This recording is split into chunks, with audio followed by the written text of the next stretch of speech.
여러분, 매년 연초가 되면 모든 교회가 직분자를 임명합니다.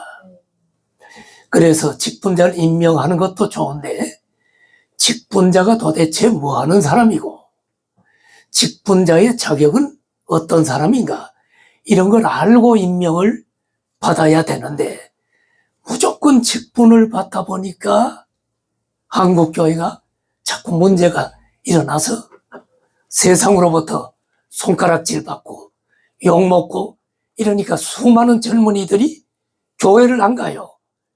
기독교를 욕하고 목사를 욕하고, 교인들이나 목사님이라고 존중하지 세상 사람들은 목사님이라고 안 해요.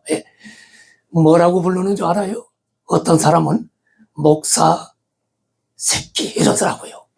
내 오래간만에 동창회를 갔더니, 내 옛날에 우리 학교 동창 중에 이제 신문사의 기자를 오랫동안 하다 은퇴한 친구가 있는데, 저는 예수님을 잘 믿지 않을 테니까 이 친구하고 술을 많이 마셨죠.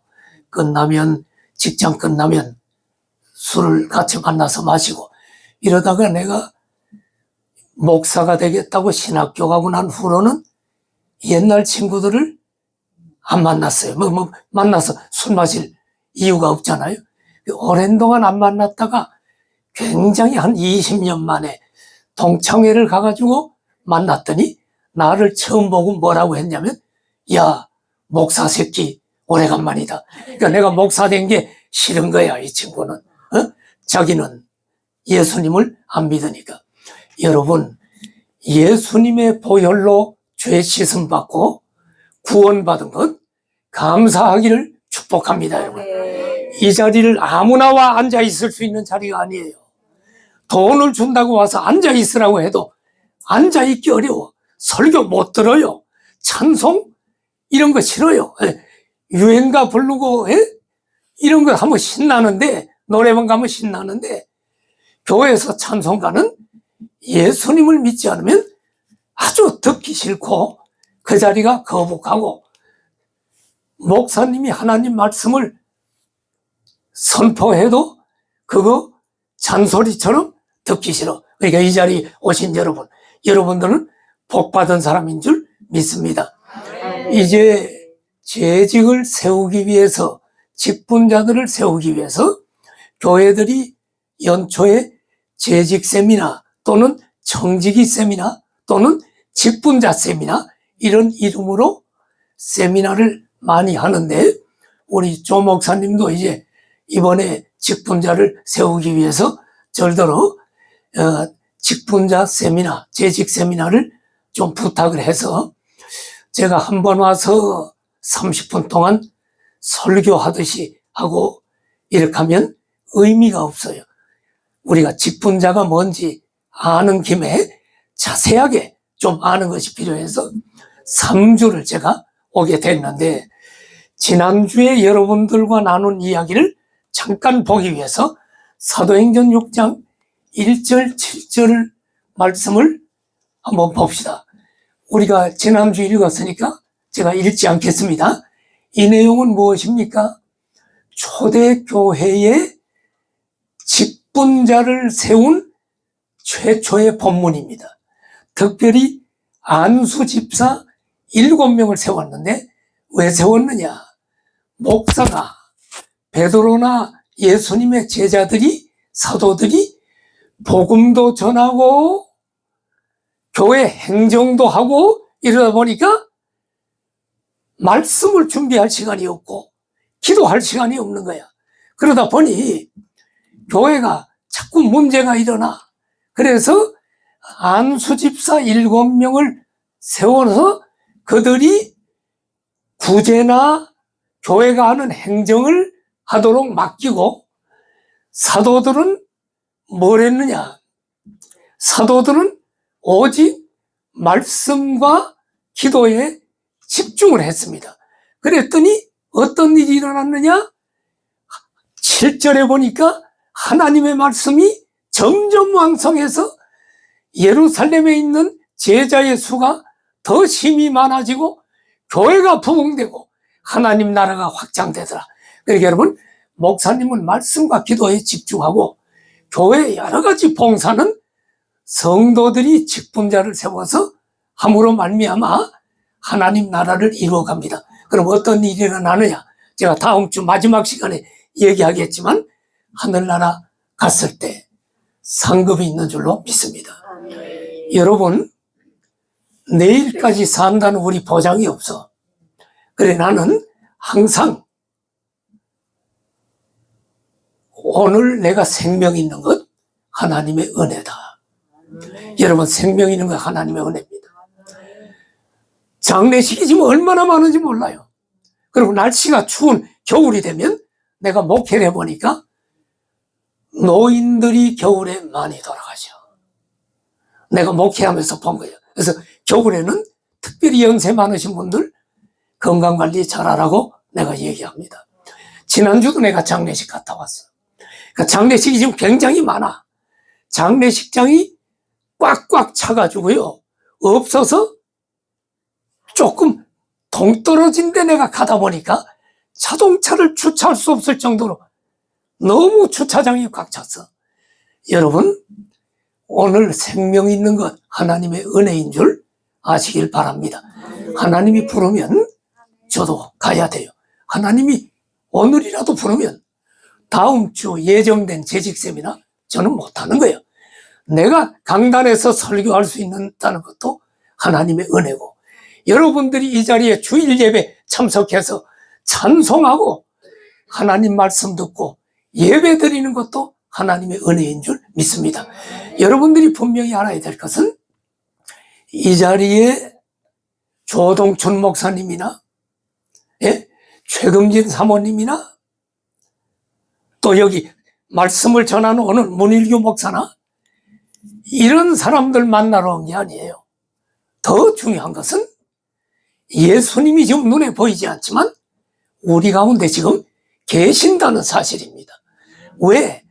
내 이름으로 두세 사람이 모인 곳에는 나도 그들 중에 있느니라. 오늘 예수 이름으로 모여 예배드리는 이 자리에 눈에 보이지 않지만 주님이 우리와 지금 함께 계심을 믿으시기를 축복합니다. 자, 재직 세미나를 하면서 지난주에 여러분들과 나눈 이야기를 다시 한번 간단히 복습하고 오늘 이야기를 할게요. 자, 조 목사님, 재직의 의미 띄워줘봐요. 재직이 뭐냐? 여러분, 한문 그대로 재직의 뜻은 모든 직책, every라는 말이야. 모든 직책. 그러니까 여러분, 장로, 안수집사, 권사, 서리집사, 목사도 마찬가지고, 전도사 다 직분 아닙니까? 모든 직책. 그래서 장로가 없는 교회를 미조직 교회라고 하는데, 장로는 교인들이 얼마나 돼야 장로를 세우느냐? 세례교인 25명이 돼야 장로 1명을 세워. 장로를 마음대로 너 장로에 세우는 게 아니야. 그럼 장로 2명을 세우려면 어떻게 하느냐? 세례교인 25명이 2배, 50명의 세례교인이 있어야 돼. 그러니까 교회가 전도를 하고 많아지면 장로도 점점 더 세울 수 있는데 세례교인 25명 등 하나. 그래서 장로를 세웁니다. 재직회는 여러분, 장로가 없는 교회를 미조직 교회라고 하는데, 미조직 교회는 재직회를 누가 참여하느냐? 여러분, 모든 직분, 모든 사람들이 목사나 전도사나 권사나 서리집사, 전도인들 모두가 재직회 일을 볼 수가 있다. 이렇게 했습니다. 자, 그 다음에 재직의 원어 뜻을 내가 좀 얘기를 했는데, 지난주 들은 거 한번 생각해 봐요. 집사라는 말이 성경에는 잘 안 나타나요.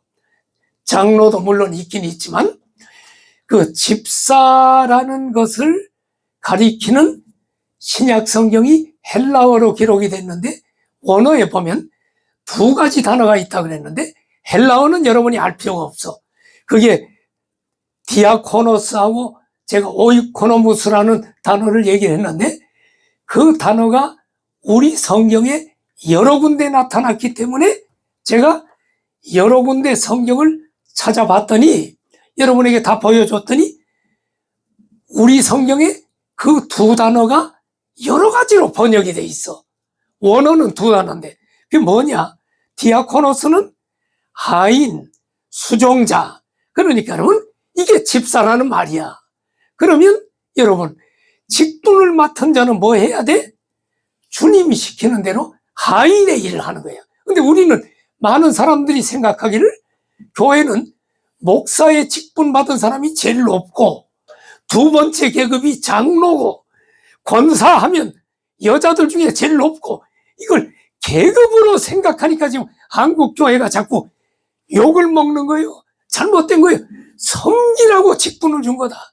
하인, 수종자, 또 사환이라는 뜻이 있다. 예? 사환? 사환이 뭡니까 여러분? 임금이 사환들에게 말하되 임금이 명령을 해.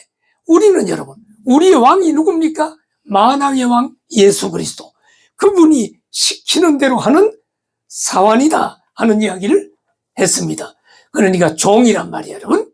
그 다음에 사역자라는 뜻이 또 있어. 디아코노스가. 그러므로 사역자는 뭐냐? 복음을 전도해야 되고 하나님의 사역을 해야 돼. 그러니까 재직들은 주일날 은혜만 받고 헌금만 하고 가면 안 돼. 전도를 해야 된단 말이야. 사역자. 그리고 오이코노모스라는 헬라어가 있는데 그 말은 뭐냐?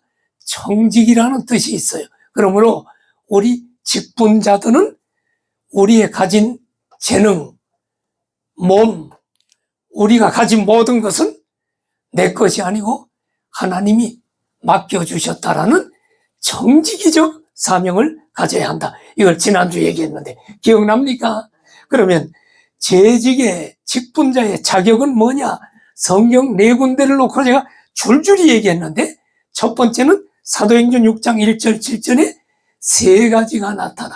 예? 그냥 보고 넘어가요. 그 다음에 디모데전서 3장 1절부터 13절에 보면 27가지가 있어. 집에 가서 성경을 한번 다 찾아보라고요. 제가 다 찾아서 27가지를 여러분에게 프린트를 해줬어요. 그 다음에 세 번째 디도서에는 직분자의 자격이 어떻게 나타나냐면 15가지로 나타나. 예, 쭉 그냥 보세요. 15가지. 그리고 이제 마지막 네 번째로는 베드로전서 5장 1절부터 3절에 보면 6가지로 재직에 대한 자격이 나타난다. 예, 이것을 참고적으로 여러분들이 보십시오. 자, 기억이 나죠? 예. 자, 여러분, 찬송으로 우리 하나 부르고, 우리, 오늘 말씀을 계속 듣는데, 주님, 내가 할게요, 찬송에. 주님이 십자가에 피 흘려 돌아가셔서 제물이 되심으로 내 죄가 용서받은 거예요. 우리 아까 죄를, 마음에서 나오는 7가지 죄를 회개했는데, 우리 한번 자신을 봐요. 얼마나 더럽습니까? 내 마음에서 끊임없이 누구 미워하잖아. 그게 살인죄라니까. 악한 생각 끊임없이 들어오잖아요. 근데 그거를 목사인 나도 그게 들어와. 그런데 그거를 여러분들이 보여요, 안 보여요? 못 보니까 내가 여기 서 있지.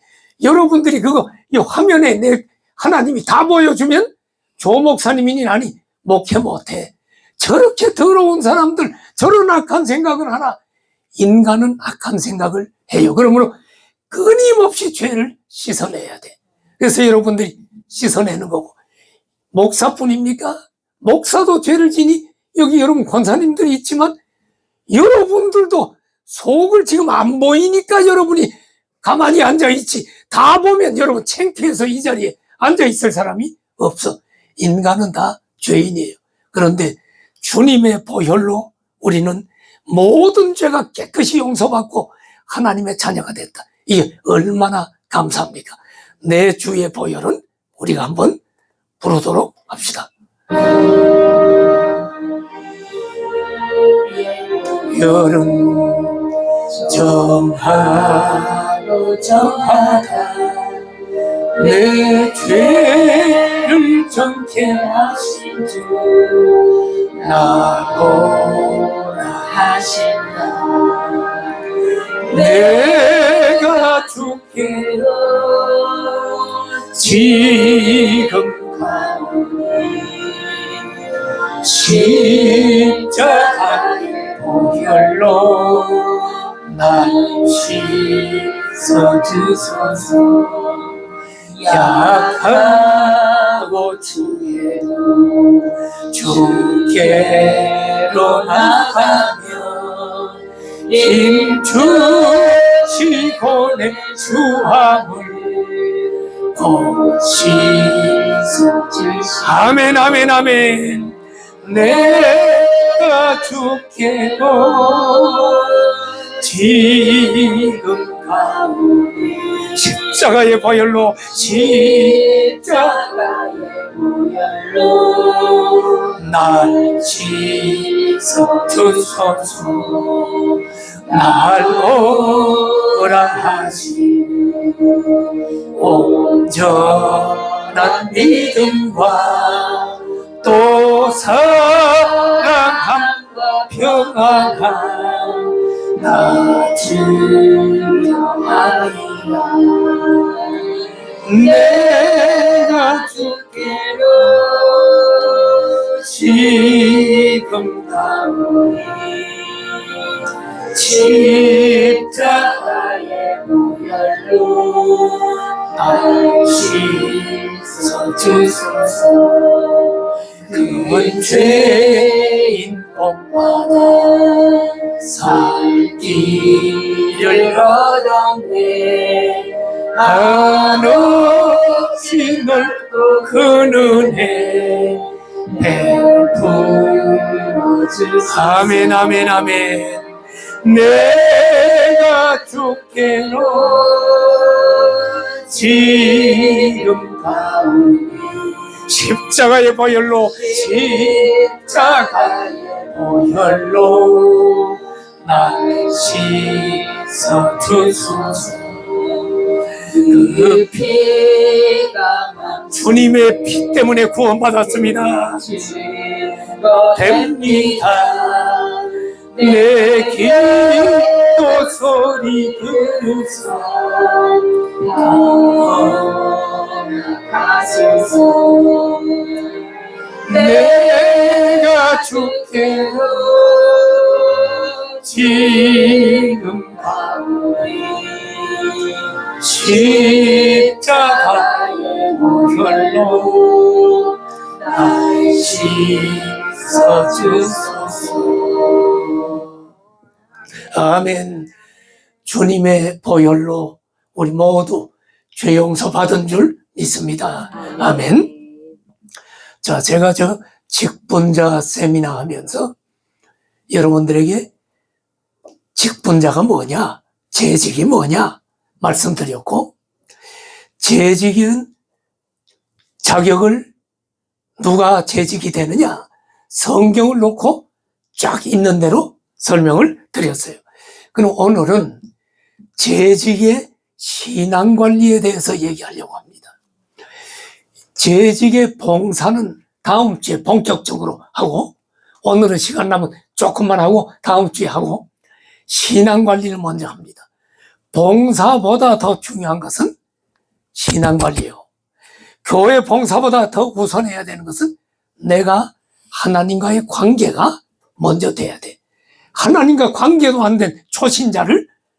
봉사하라 그것은 봉사가 온전한 봉사가 될 수가 없다 신앙관리가 중요한 것은 하나님과의 관계가 중요하다는 말이에요 내가 하나님과의 관계 먼저 내가 하나님과의 관계에서 신앙이 분명해야지 재직도 되고 봉사하는 거 아닙니까? 하나님과의 관계가 돼 있지 않으면 교회를 다녀도 어떤 일이 일어나는 줄 알아요? 마태복음 7장 22절에서 23절 여러분 22절만 다 같이 읽어요 시작 그날에 많은 사람이 나더러 이르되 주여 주여 우리가 주의 이름으로 선지자 노릇하며 주의 이름으로 귀신을 쫓아내며 주의 이름으로 많은 권능을 행하지 아니하였나이까 하리니 23절 그때에 내가 그들에게 밝히 말하되 내가 너희를 도무지 알지 못하니 불법을 행하는 자들아 내게서 떠나가라 하리. 무서운 얘기입니다. 잘 봐요 여러분. 성경 하나님의 계시야. 22절에 보니까 그날이 무슨 날인가요? 마지막 하나님 심판대 앞에 모든 인류가 다서 심판을 받아. 모든 인간이. 죽으면 끝나는 거 아니에요. 한 번 죽는 것은 사람에게 정하신 거지요. 그 외에는 심판이 있다. 심판이 있어요. 하나님 없다고 지금 교회를 무시하고 주일날 교회 가는 사람 바보 취급하고 아이고 저것들 놀지도 못하고 그리고 주일 우습게 보고 세상에서 지금 술 마시고 아침부터 놀고 먹고 하는 사람들 반드시 그날이 옵니다. 그날에 많은 사람이 나더러 이르되 예수님을 믿지 않는 사람은 말할 것도 없이 교회를 다니면서 주여 주여 했던 사람도 지옥 가는 경우가 있대. 이게 무서운 얘기야. 여기 보니까 주의 이름으로 선지자 노릇하고 이 목사를 얘기하는 거예요. 목사라고 다 천국 가는 게 아니에요 여러분. 목사도 죽으면 가짜들은 수두룩하게 지옥에 있을 거예요. 주의 이름으로 설교하고 선지자 노릇했잖아. 그 다음에 주의 이름으로 귀신아 떠나가라. 귀신 쫓아냈다 그래서 구원받은 게 아니야. 무당들도 가끔 귀신 하면서 귀신 나갔다. 무당도 해. 그러니까 귀신을 쫓아내는 것 그것만 보고 쫓아가면 안 돼요. 또 주의 이름으로 많은 권능을 행했어. 그런데 그날에 하나님 심판대 앞에 가서 주님 나 천국 가지요? 주의 이름으로 내가 귀신도 쫓아내고 권능도 했어요. 23절에 그때에 예수님이 뭐라고 합니까? 밝히 말하되 나는 너를 도무지 알지 못한다. 불법을 행하는 자들아 내게서 떠나 지옥으로 들어가라. 여러분 그러니까 교회 다니면서 봉사하는 것도 좋아 주의 이름으로. 그런데 더 중요한 건 하나님과의 관계에서 내 신앙을 점검해야 된다.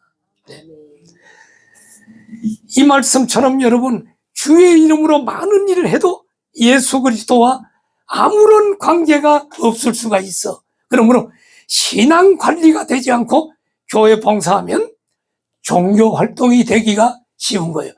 제가 목회를 하면서 처음에 많이 실수했어요. 우리 한명정 원사님은 참 오랜 동안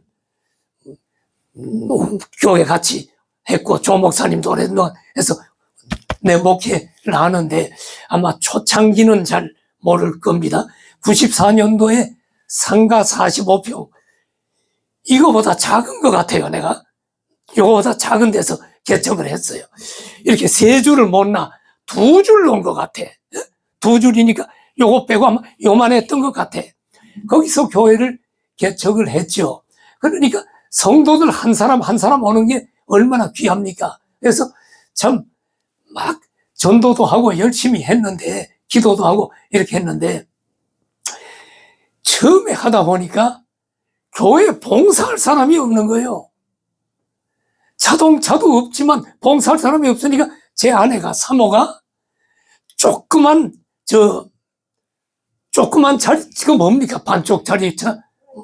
프라이드 이제 베타를, 조그만 차를 하나 가지고서 아내가 주일 예배고 뭐 하면 막 이제 11단지 이런데 우리 할머니들 중에 몸이 아파서 걷지도 못하고 모시고 와야 되는 분들이 많았어. 그럼 아내가 가서 모시고 와서 앉히고 다시 가서 하는데 차 하나에 몇 명이 못 하잖아요.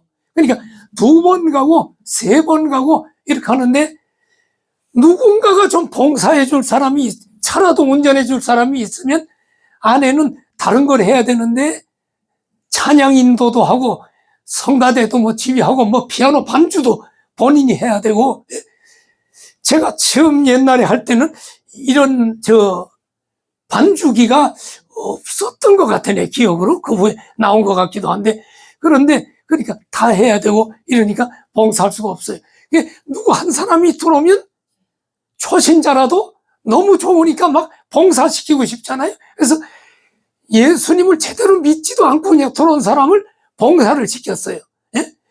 차좀 운전해라 뭐 해라 했더니 본인도 처음에는 재밌다고 했는데 오래 가질 못하더라고. 몇 개월 하더니 힘들다고 안 해. 그걸 내가 몰랐어. 이게 직분자 세미나가 왜 중요하냐. 하나님과의 관계가 먼저지 봉사가 먼저가 아니라는 걸 알아야 돼. 그래서 그분들을 봉사시켜 놨다가 전부 교회 떠나버린 거야. 교회에서 돈도 안 주고 시킨다. 그러니까 봉사를 아직 그런 자격이 안 돼 있는, 신앙이 안 돼 있는데, 그래서 제가 중요한 게 뭐냐. 처음 들어오는 사람들에게는 예수님이 당신의 죄를 위해서 십자가에 대신 죽으셨다. 이걸 확실히 믿고 내 주의 보혈은 정하고 정하다. 이걸 믿고 정말로 구원의 확신이 있는 사람. 그래서 들어온 사람들에게는 복음을 전하고 반드시 봉사하기 전에 뭘 해야 되느냐? 구원의 확신반을 만들어가지고 그것을 제 아내가 사모님이 구원의 확신반을 잘해요. 그래서 예수님이 누구고 당신을 위해서 십자가 죽으셨다. 당신 모든 죄 용서받고 싶으냐? 용서받는 비결이 있는데 진심으로 회개하고 이제부터 예수님을 나의 구주로 구세주로 영접을 해라.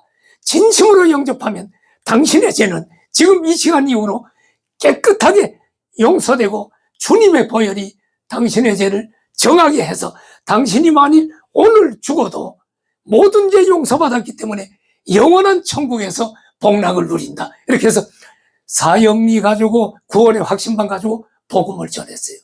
그리고 구원의 확신반을 마치면 뭐 하는 줄 압니까? 기독교 기본 진리반 4주를 해야 돼. 주일 예배 끝나면 바로 초신자들은 평일날 오기가 어려우니까 예배 끝나면 바로 식사하고 바로 나하고 4주 동안 예수님이 누구신가? 구원받는 믿음이 뭔가? 두 번째, 예? 신앙생활을 어떻게 하면 잘할 수 있는가? 마지막에 교회가 뭔가? 교회가 뭔지 모르잖아. 예? 교회가 구제단체인 줄 아는 사람이 있고, 교회가 바보들이 가서 헌금이나 바치는 건 줄 잘못 알고 있고, 예? 그래서 그걸 하고 나면 신앙이 서요. 그리고 나서 이제 이렇게 잘 신앙을 세운 후에 직분을 주니까 이분이 기쁨으로 봉사하더라고. 내가 구원받은 하나님의 자녀로 하늘나라 상급을 바라보고 봉사를 하니까 지치지는 않더라고. 근데 처음에는 몰랐지. 개척교회 하는데 누가 들어와서 목사님 제가 자동차 운전할까요? 면허 있는데. 그래서 얼씨구나 좋다고 그렇게 맡기니까 구원의 확신도 없는 사람이 하니까 처음엔 하다가 3, 4주 하니까 바쁘고 또 어느 날은 또 누구 만날 약속이 있으면 교회 안 나오고, 그분들은 구원의 확신이 없으니까 주일날 뭐 오고 싶으면 오고 안 오고 싶으면 안 오잖아요. 그러다 보니 사람 놓치고 봉사도 안 되고. 그래서 중요한 것은 봉사보다 내 신앙 관리가 중요하다. 이것을 꼭 기억하기를 축복합니다. 그래서 자신의 신앙 관리를 철저히 해서 재직으로서, 직분자로서 신앙의 본을 보여야 되는데, 여러분은 무엇의 본을 보여야 하는가? 중요한 것은 주일 성수와 예배의 본을 보여야 돼. 말씀의 본을 보여야 돼. 기도의 본을 보여야 돼. 전도의 본을 보여야 돼. 11조 및 각종 헌금의 본을 보여야 돼. 봉사의 본을 보여야 돼. 순종의 본을 보여야 돼요. 헌신, 충성, 감사의 본이 돼야 돼. 자, 오늘은 하나씩 살펴봅시다. 첫째로, 재직의 신앙관리는 주일 성수와 각종 예배를 존중히 여겨라.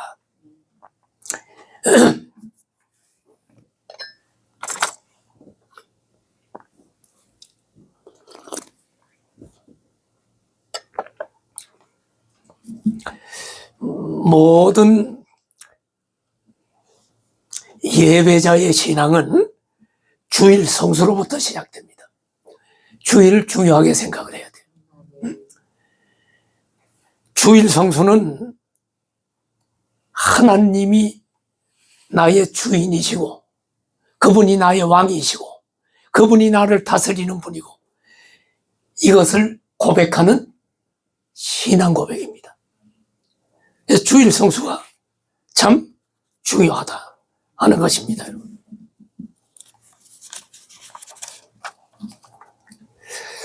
그리고 모든 직분자들은 교회의 각종 예배와 모임에 적극적으로 참여해야 돼요.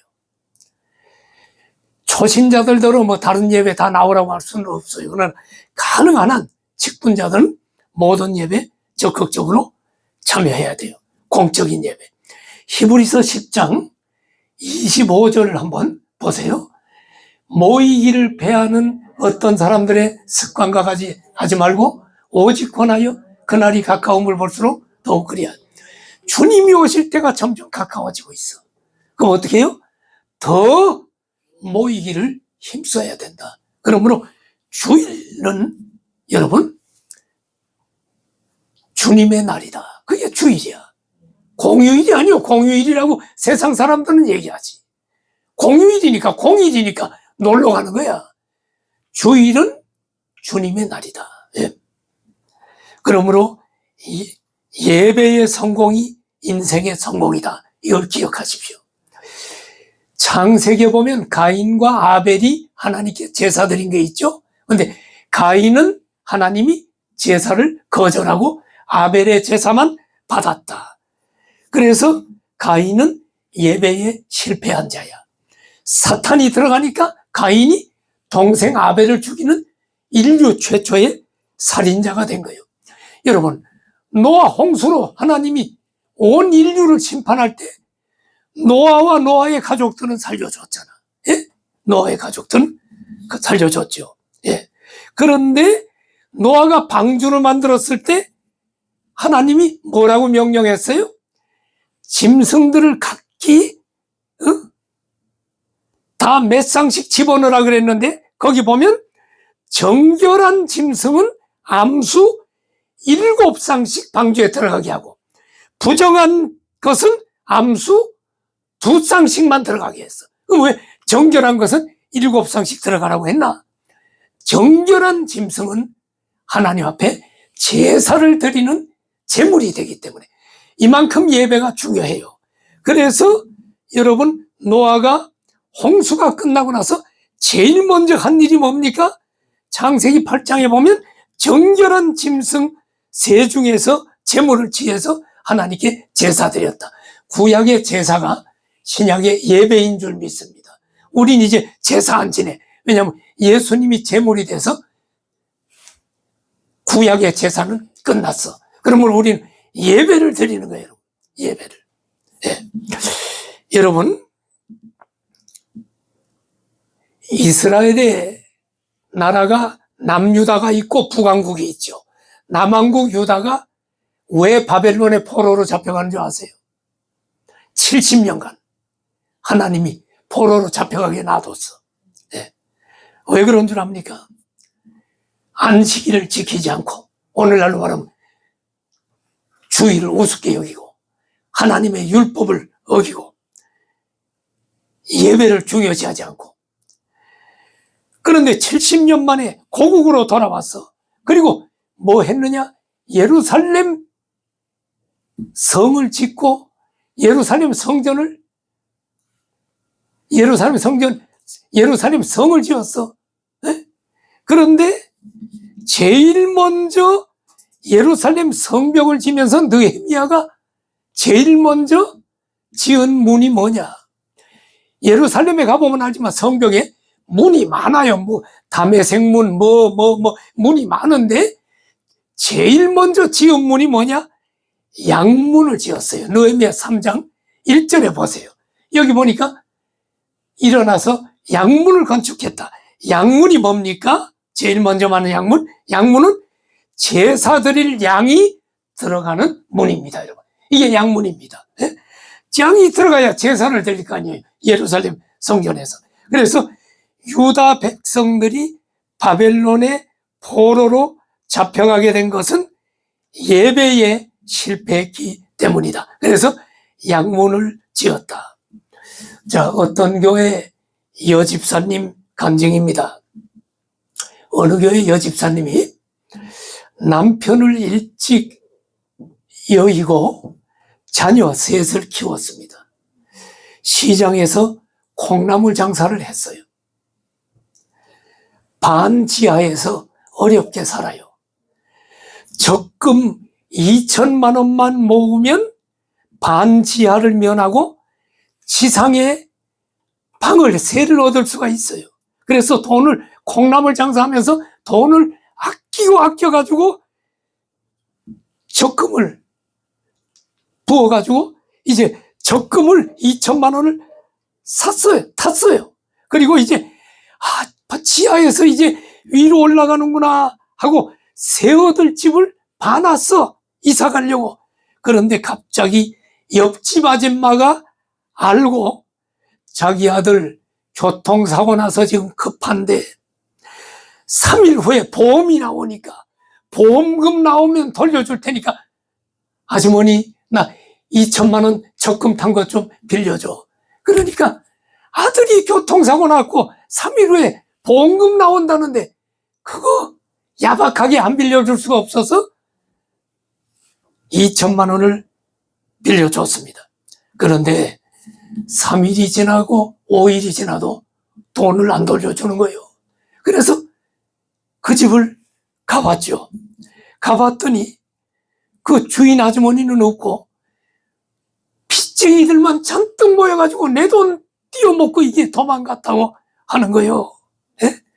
이렇게 반지하에서 벗어나려고 먹을 것 입을 것 아껴가면서 돈을 모았는데 그걸 띄었으니까 얼마나 가슴이 쓰려옵니까? 어쩔 수 없잖아요. 그래서 또 열심히 콩나물 장사해가지고 돈을 모아서 1년 뒤에 이사를 했어요. 그런데 1년 뒤에 2천만 원을 빌려간 그 옆집 아줌마가 전화가 왔어. 뭐라고 전화가 왔냐면 아무개 엄마 나 지금 공항인데 미국으로 가려고 하는데 아줌마 돈만큼은 내가 돌려주고 가야지. 너무 마음이 무겁다. 그런데 2천만 원은 다 못 돌려주고 1천만 원만 돌려줄 테니 지금 빨리 공항으로 나와. 그런데 그때가 주일 예배 드리는 시간이야. 그러니까 갈등이 왔어. 공항에 가고 예배를 빠지느냐. 이 집사님은 한 번도 콩나물 장사하면서 주일 예배를 빠져본 적이 없어. 그런데 1천만 원 받으러 가야 되느냐. 그런데 하나님이 갑자기 음성이 들리는 것 같아. 아무개 집사야. 나는 너를 위해서 십자가에 피 흘려 죽었는데 너는 1천만 원이 이 피보다 더 큰 돈이냐? 그렇게 예배가 못 들릴 일이냐? 이 음성이 들리니까 공항에 갈 발걸음이 안 옮겨지는 거예요. 그래서 에이 어려운 사람 돕는 셈 치고 예배 드리자 하고 안 나갔어. 1천만 원을 포기했어. 그런데 나중에 이 집사님은 집도 사게 되고 콩나물 장사해서 이제는 큰 사업을 하는 복을 받았다고 세월이 지나고 나서 간증을 했어요. 사무엘상 2장 30절에 보면 나를 존중히 여기는 자를 내가 존중히 여기고 하나님이 하는 얘기요. 나를 멸시하는 자를 내가 경멸하리라. 여러분 예배를 귀중히 여길 때 하나님께서 나를 귀히 여기고 모든 하늘 문을 열어 복을 주시는 줄 믿습니다. 여러분 키에르케고르가라고 하는 철학자가 예배는 연극에 비유를 했어요. 예배를 연극에 비유했다고. 한번 잘 들어봐요. 굉장히 의미가 있는 거예요. 연극에는 누가 있죠? 배우가 있고 관중이 있죠? 그러면 여러분은 관객인가 배우인가?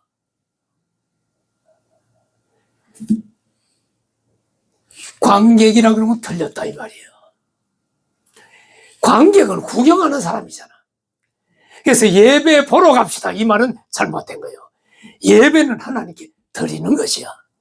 우리를 위해서 십자가에 피 흘려 죽은 주님께 몸도 드리고 헌금도 드리고 마음도 드리고 찬양을 통해 하나님을 높여드리고 섬기는 거예요.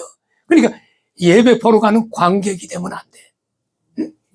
근데 상당히 많은 한국 교인들이 뭐라고 얘기합니까?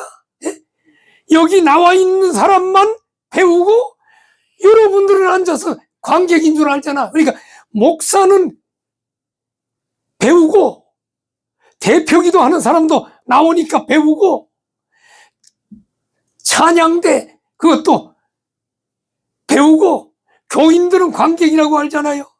그런데 그것은 잘못된 예배라는 거예요. 여러분은 그 자리에 앉아 있지만 여러분도 배우가 돼야 된다는 거예요. 예. 예. 여러분도 배우가 돼서 예배를 잘 지금 드려서 100% 드려서 이 연극이 기가 막힌 연극이 되도록 같이 만들어가는 배우가 돼야 돼. 그럼 이 우리가 예배 잘 드렸느냐 이걸 평가하는 관객은 누굴까? 관객은 하나님 한 분뿐이야. 그러니까 우리 모두는 배우고 하나님은 관중석에 앉아서 한명자 권사를 보고 또 아무개 권사님을 김 권사님을 보고 다 보고 지금 예배를 잘 드리고 있느냐? 하나님이 관객이 돼서 우리를 오늘 예배 성공했냐 아니면 휴대폰 가지고 놀다 갔냐 이걸 하나님이 평가해서 마지막 날 심판한단 말이에요. 그러니까 우리는 모든 예배는 관객이 돼서 구경하면 안 되고 우리 모두 배우가 돼야 돼. 그러면 목사님은 배우 중에 어떤 사람이냐? 에? 프로듀서하고 총감독하는 자야. 그래서 잠자는 사람이 있어. 자, 잠자지 말고 눈을 떠요. 이렇게 하면서 감독해서 성도들이 배우 연기를 잘해서 하나님 앞에 100점 받도록 감독하는 자가 목사고, 장로님은 뭐냐? 에? 장로님도 그런 감독을 도와서 하는 자겠죠. 에?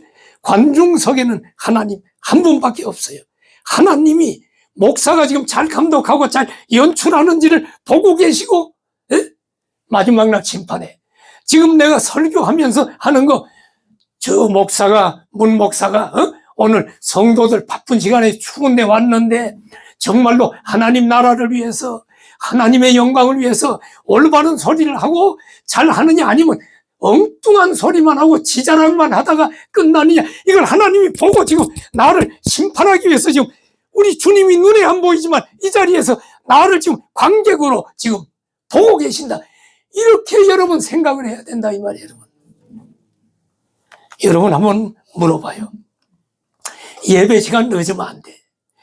관객이라면 예배 시간 늦어도 관계가 없어. 왜냐면 배우가 아니니까 뭐 연극 조금 안 보면 어때? 조금 늦게 와도 돼. 그 다음에 여러분 그런데 배우가 아니니까 관객은 예배 시간에 휴대폰 전화 와서 좀 나가도 괜찮아. 근데 배우는 연기하다가 휴대폰 왔다고 나가면 그 연극은 망하는 거예요, 여러분. 그러므로 여러분, 우리는 하나님께서 보시고 평가하는 배우다라고 생각을 하고 예배 하나하나를 하나님 앞에 마지막 날 결산한다는 생각으로 우리는 예배를 드려야 할 줄로 믿습니다. 재직들은 이 모든 교인들이 예배를 온전히 드리는 모습을 보여줘야 돼. 이게 직분자들이 여러분 중요한 거예요. 예배 1시간만은 여러분 불이 나더라도 꼼짝하지 않는다는 자세로 드려야 합니다. 여러분 그래서 재직들은 가능하면 공예배를 다 참여하는 것을 원칙으로 합니다. 물론 현대가 좀 복잡한 상황 속에 멀리 있기도 하니까 그게 좀 어려울기도 하지만 어쨌든 주일과 공예배는 우리가 중요하다. 지미 카터 대통령이 얼마 전에 몇 주 전에 지금 돌아가셨죠? 정말 훌륭한 미국 대통령인데 대통령 출마해가지고 선거 유세하던 중에 주일을 맡게 됐어. 그런데 한 표라도 더 얻으려면 어떻게 해야 돼요? 주일날? 응? 큰 교회 가서 예배 드리고 하잖아. 우리나라 보면 전부. 여의도 순복음교회 가서. 그런데 지미 카터 대통령은 주일 아침에 뭐 했느냐? 조지아주에 있는 고향 교회에 돌아가서 예배를 드렸어요. 그리고 23년 동안 주일학교 애들을 가르쳤거든요. 주일학교 교사를 했어요. 그랬더니 누가 왔느냐? 신문기자들이 한 50명 넘게 몰려온 거예요. 와가지고 지미 카터 대통령이 그때 대통령 출마하는데 찍으려고. 그때 지미 카터 대통령이 기자들에게 뭐라 그랬냐면, 기자 여러분, 오늘 주일은 우리 교회에 와서 여러분들이 예배를 드렸지만 다음 주부터는 자기 교회에 가서 예배 드리기 바랍니다. 이렇게 여러분, 지미 카터 대통령은 주일을 중요하게 생각을 했기 때문에 지금 100세 사시고 마지막 암으로 투병하다가 하나님 앞에 영광스러운 하늘나라에 지금 가 있는 줄로 분명히 믿습니다. 예배는 여러분 보러 가면 안 된다. 자, 두 번째, 말씀을 사모하라. 재직의 신앙관리는 예배, 주일 성수 중요하다. 두 번째는 말씀을 사모하라. 마태복음 4장 4절을 한번 봅시다. 자, 시작. 예수께서 대답하여 기록되었으되 사람이 떡으로만 살 것이 아니요 하나님의 입으로부터 나오는 모든 말씀으로 살 것이니. 여러분, 말씀을 늘 사모해야 돼. 하나님 말씀은 우리를 하나님의 사람으로 온전케 쓰시기에 합당하게 하신다. 자, 에베소 6장 7절 한번 읽읍시다. 시작. 구원의 도구와 성령의 검 곧 하나님의 말씀을 가지라. 자, 어떻게 해야 되느냐? 첫째는 말씀을 듣는 재직이 되라. 설교 지금 듣는 겁니다. 근데 듣기만 하면 안 되고, 두 번째, 말씀을 읽는 재직이 되라. 여러분, 성경을 읽으십시오. 세 번째, 말씀을 공부하는 재직이 되라. 지금 오늘 같은 건 좀 공부인데, 또 조 목사님과 함께 여러 가지 공부하죠? 공부하는 재직이 되라. 네 번째, 말씀을 암송하는, 한 구절을 갖다가 여러 번 읽으면 암송이 돼요. 제가 지금으로부터 한 35년 전에 공항성산교회를 개척하기 전에 저 가자리라는 농촌에서 3년 목회를 했어. 그때 80대 된 권사님들 몇 분, 농촌에 사람들이 없잖아요. 얼마 안 됐어. 그런데 거기에 백영순 집사라는 분이 있었어요. 지금 권사님이 됐는데, 내가 얼마 전에 이제 은퇴하고 지금 그 집을 찾아가서 만나서 요즘 내가 가끔 가요. 그 집을. 지금은 권사님인데 그때 집사님인데, 이분이 농촌교회 우리 버스를 타고 이제 우리 교회로 와요. 근데 초등학교를 안 나와서 글을 몰라. 근데 성경을 모르면 좀 듣기만 하면 신앙이 잘 안 자라잖아요. 근데 한글을 가르칠 수 없잖아. 그때 나이가 40인가 이런데 40대에 초등학교도 안 나오신 집사님을 글을 가르칠 수가 없어서 매주마다 제 아내가 사모님이 카드를 명함만 한 데다가 성경 한 구절씩 간단한 걸 썼어요. 요한복음 3장 16절, 하나님이 세상을 이처럼 사랑하사 독생자를 주셨으니 이는 저를 믿는 자마다 영생을 얻게 하려면, 이렇게 써서 주고, 글씨도 모르는 사람에게 그냥 보라 그랬어. 보고 뭐 새벽 예배부터 다 참여하니까, 참여하면 내가 그걸 꺼내라 그래. 그러고서 다 같이 5번 읽읍시다. 그래서 이번 주 한 주에 한 번씩 카드를 하나씩 주는 거예요. 그래서 읽어 10번 읽읍시다. 그리고 또 새벽 기도 금요 절야 뭐 하면서 만날 때마다 하니까 일주일에 막 200번을 읽고 이렇게 하니까 외워버리더라고. 200번 자기도 모르게 입에서 외워진 거야.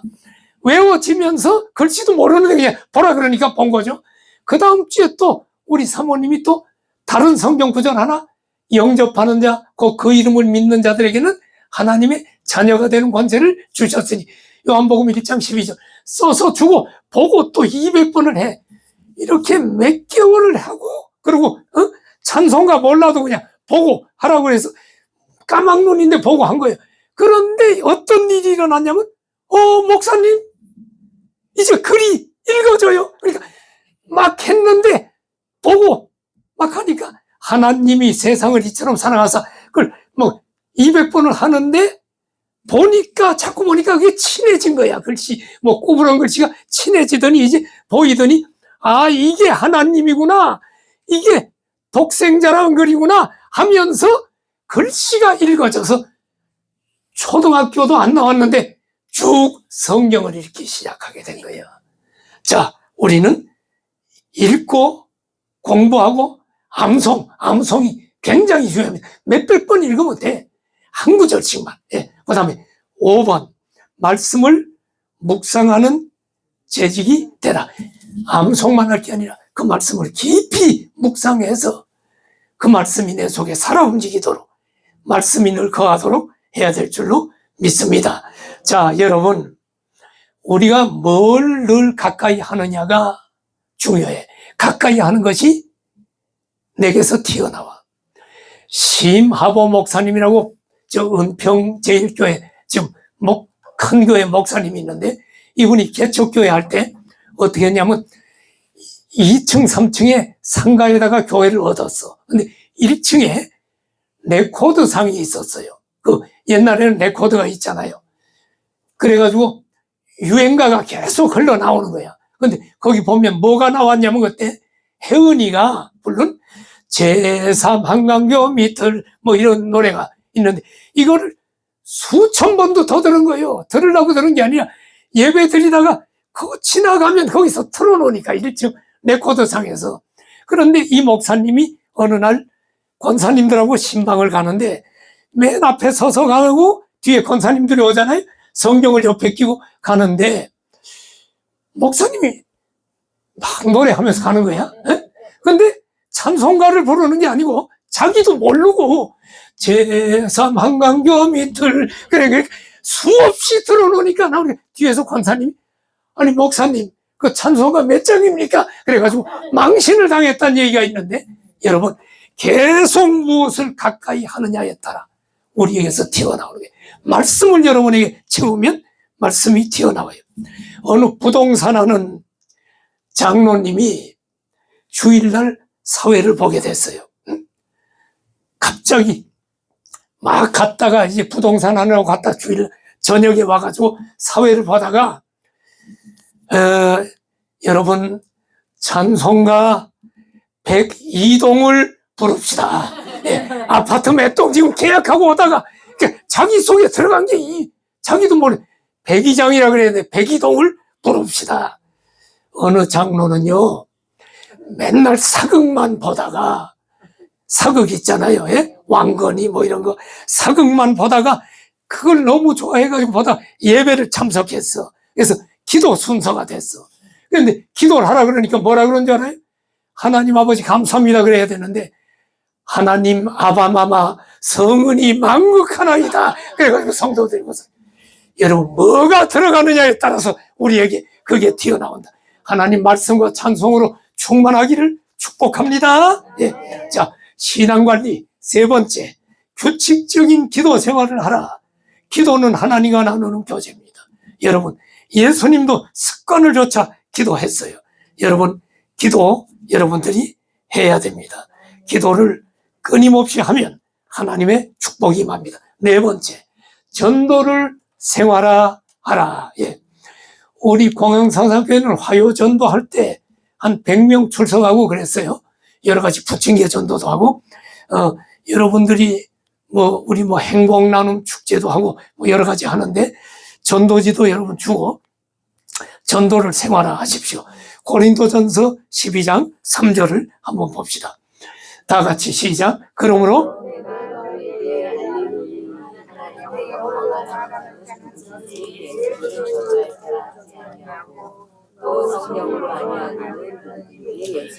성령으로 아니하고는 누구든지 예수를 주시라 할 수 없느냐.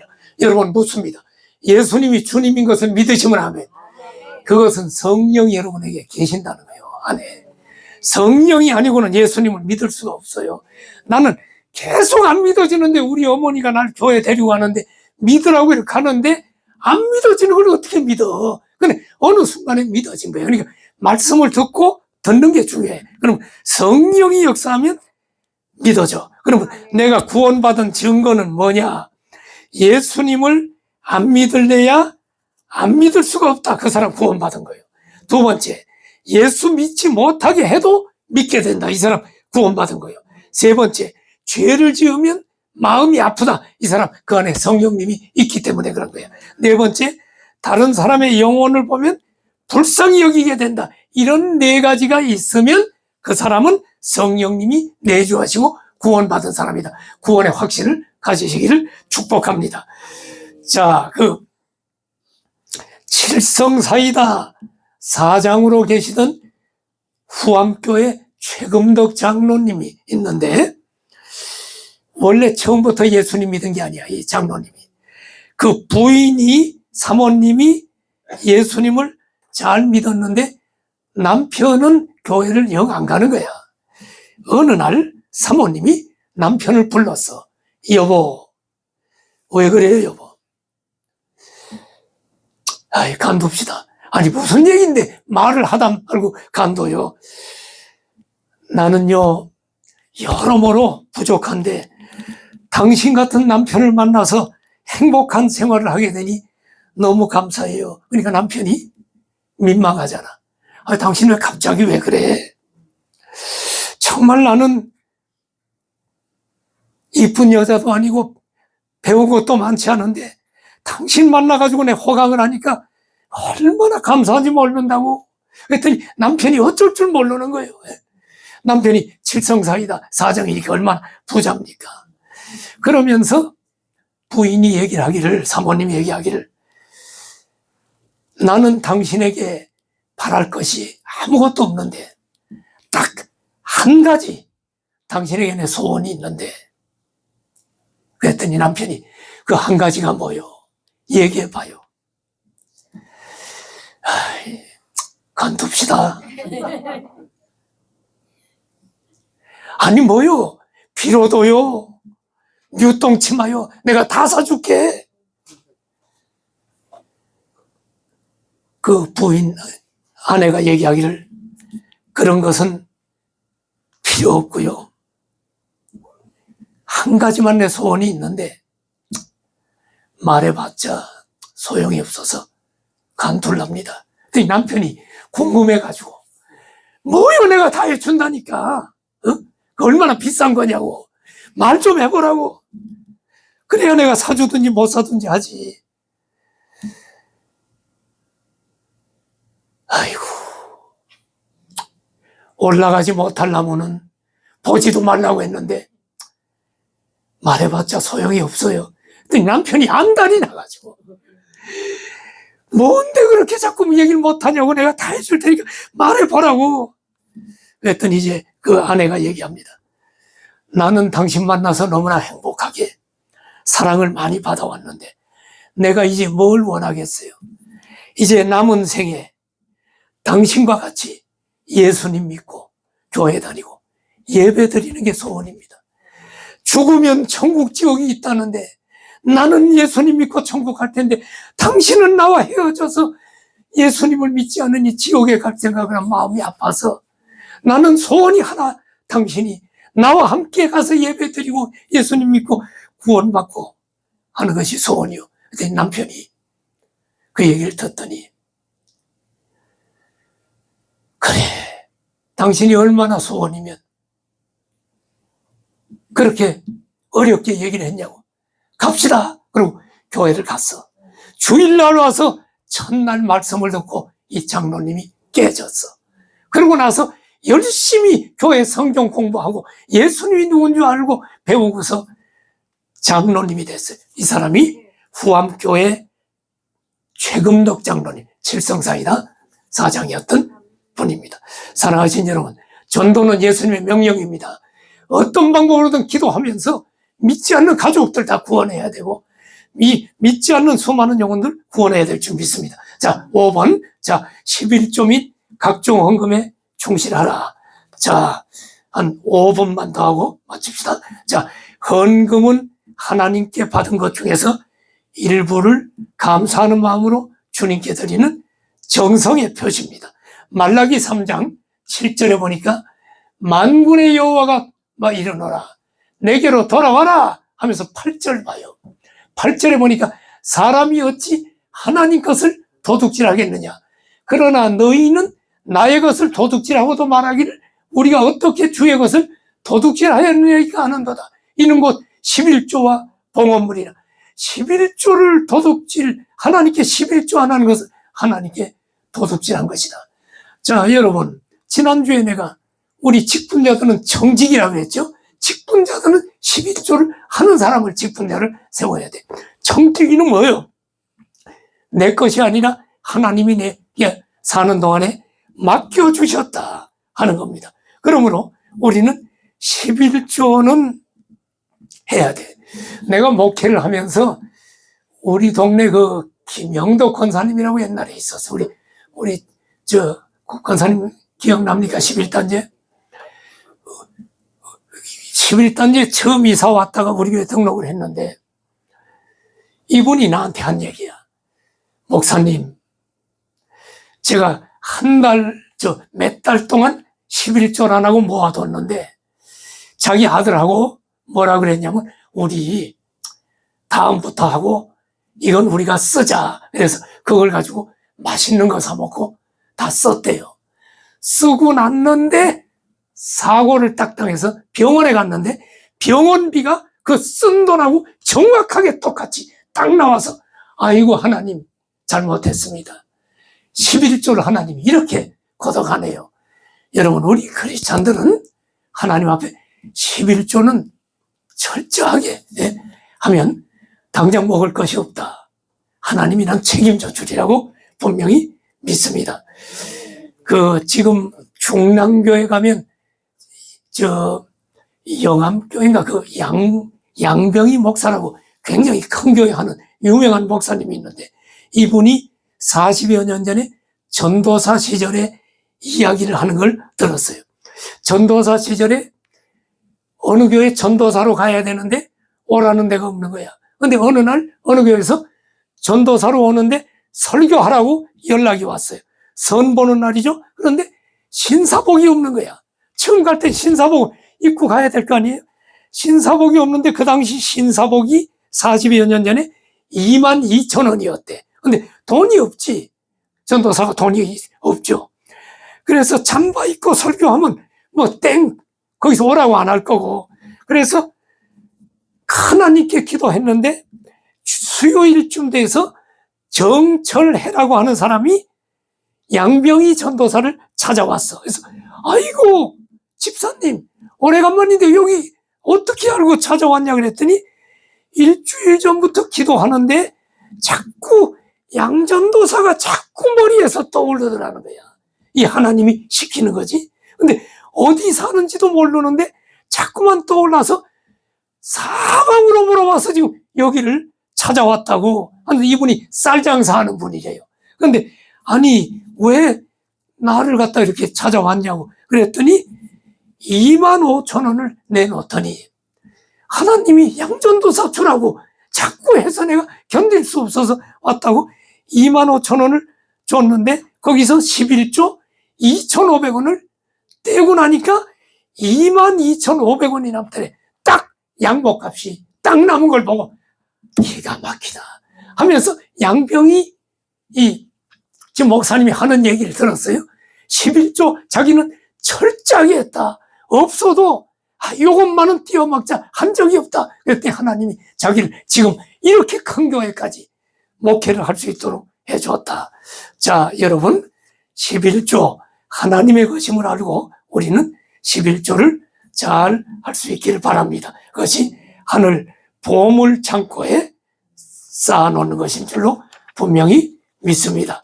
자, 6번째, 순종의 본을 보이라. 자, 순종은 누구에게 해야 되느냐? 예? 여러분, 순종이 제사보다 낫다 했는데 순종의 본은 누구에게 보여야 되느냐? 하나님께 첫째 순종해야 돼. 그런데 그걸로 끝나는 게 아니고 하나님께서 세우신 권위에도 순종을 해야 돼. 하나님께서 세우신 권위가 누구요? 교회에서는 목사님, 장로, 권사 다 하나님께서 세웠죠. 그러니까 귀하게 여기고 우리가 세우신 직분, 안수 집사 다 세우신 권위입니다. 여러분, 교사도 하나님이 세워주신 권위입니다. 그러므로 여러분, 집에서 이런 얘기 하지 마세요. 교회 얘기할 때 우리 권사님들도 계시고 한데 교회 얘기할 때 교회나 목사나 그 교회 장로나 권사나에 대해서 나쁜 얘기, 섭섭한 얘기는 집에서 하지 마세요. 집에서 하면 누가 듣냐? 믿지 않는 내 남편이 들어. 믿지 않는 애들이 들어. 그러면 절대로 예수 안 믿어. 그거 봐, 교회 가지 말라니까 너 가가지고 이런다고 남편이 얘기하는 거예요. 가서 내가 너 섭섭한 게 있을 수 있어. 교회 와서 얘기를 해야 돼. 그리고 기도하면서 하나님께 일러. 에? 절대로 집에서 아이들이 듣는데 하면 여러분 절대로 안 돼요.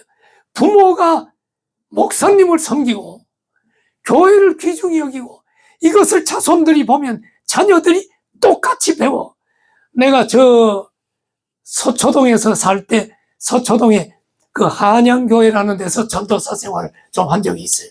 그때 보면 작은 교회야. 내가 가서 좀 돕느라고 거기서 좀 있었어요. 그런데 사람들이 없는데 교사들이 주일학교만 많아.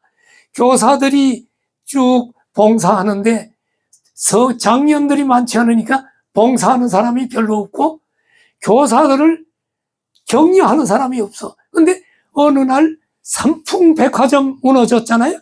삼풍 아파트에 사는 어느 멋쟁이 여집사님이 교회를 등록된 거야.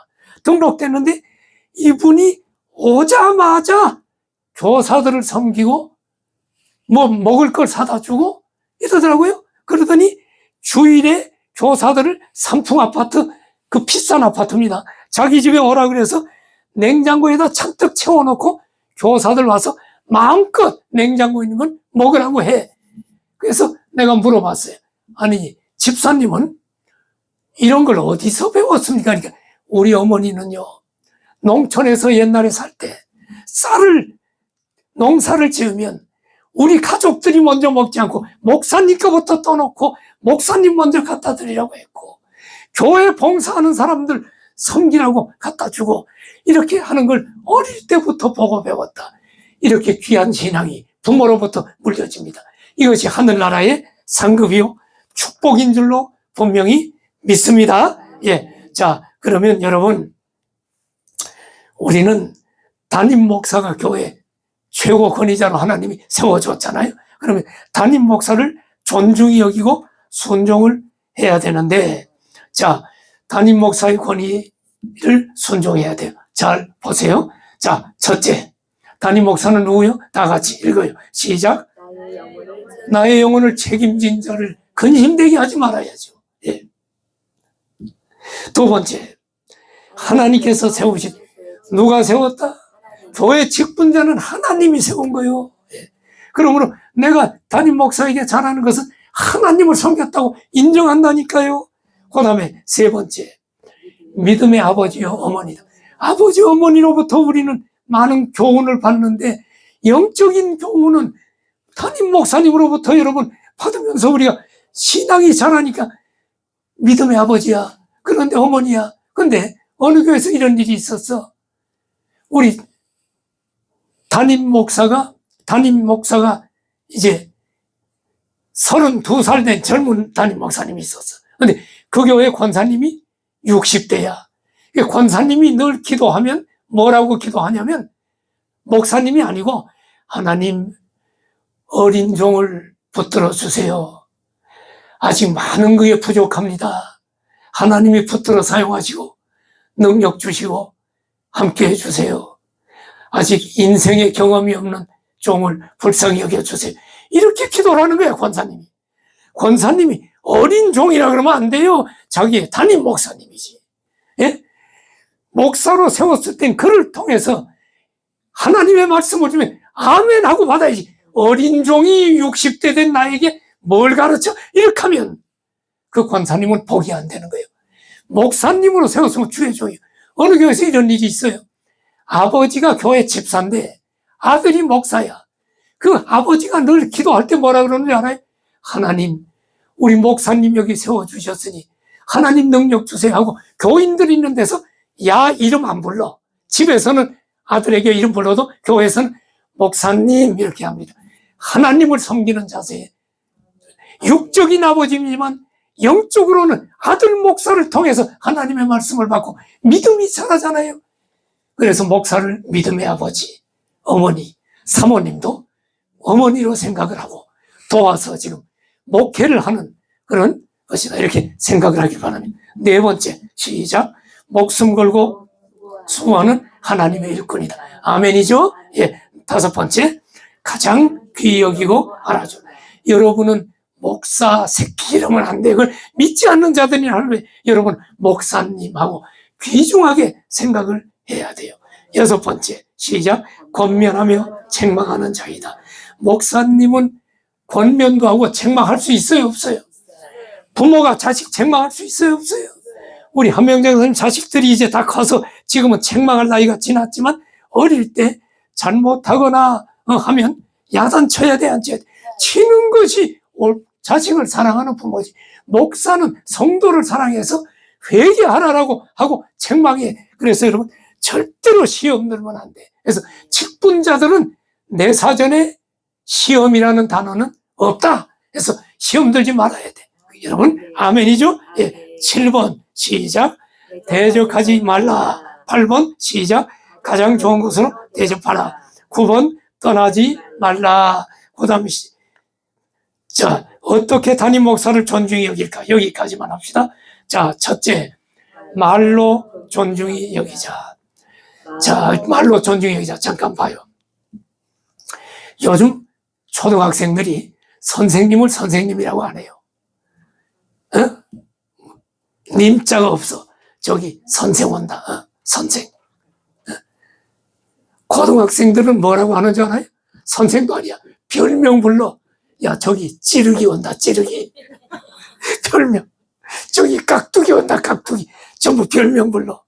여우 온다, 여우. 대학교 때는 뭐라고 부르는 줄 알아요? 갸 온다, 갸. 이건 참 말 조심해야 돼요. 우리는 교회 강도사라고 있는 거 알아요? 목사 말고 강도사. 애들이 그 장난으로 하지만 강도사님이라고 안 하고 저 강도 온다, 강도. 김강도, 박강도, 조강도. 그러면 안 돼요. 목사도 뭐 잘 먹으면 저기 먹사 온다, 먹사. 이렇게 약 올리거나 이런 비꼬는 얘기 여러분 하면 안 돼요. 우리는 여러분 말로 목사님도 존중해야 하나님을 존중하는 것이 된다. 우리 교회에서 어느 안수 집사님이 어느 날 부흥회 하는데 부흥 강사 식사 대접하면서 부교역자들 다 오라 그랬어. 근데 뭐라고 얘기하냐면 나한테 목사님 이번엔 내가 대접하겠습니다. 부교역자 한번 다 먹이겠습니다. 그래서 내가 뭐라 그랬어요? 집사님 식사 대접하는 거 좋은데 먹이겠다는 게 뭐요? 먹이 준다는 얘기요. 말 조심해야 돼. 먹이는 게 아니야. 야, 내가 한번 먹여줄게. 애들한테, 내가 한번, 순대 먹일게. 뭐, 애들한테는 그래도 돼. 근데 먹인다 그러면 안 되고, 식사 대접하겠다. 우리가 말 조심해야 됩니다. 그 다음에 두 번째, 마음으로 존중을 하자.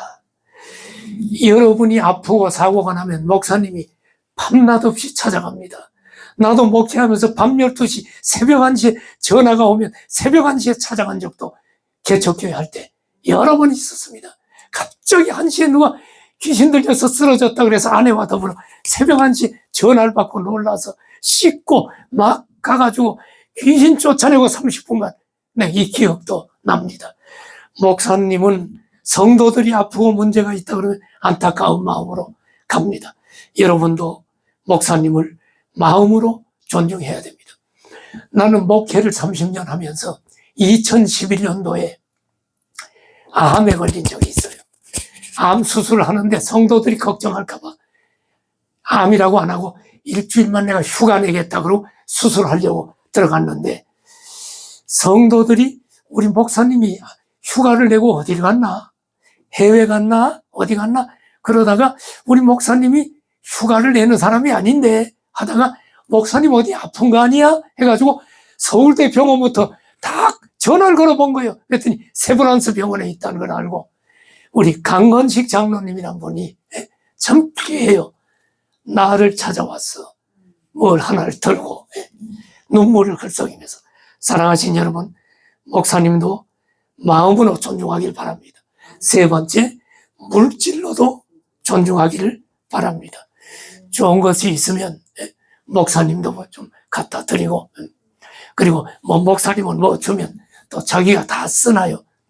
남는 거 또 누구 나누기도 하고 알아서 다 하지 않습니까? 여러분들은 다 그렇게 함으로 말미암아 하나님 앞에 섰을 때 다 상급받는 복된 성도들이 되어지기를 축원합니다. 우리 찬송 부르고 우리 기도하고 마치겠습니다.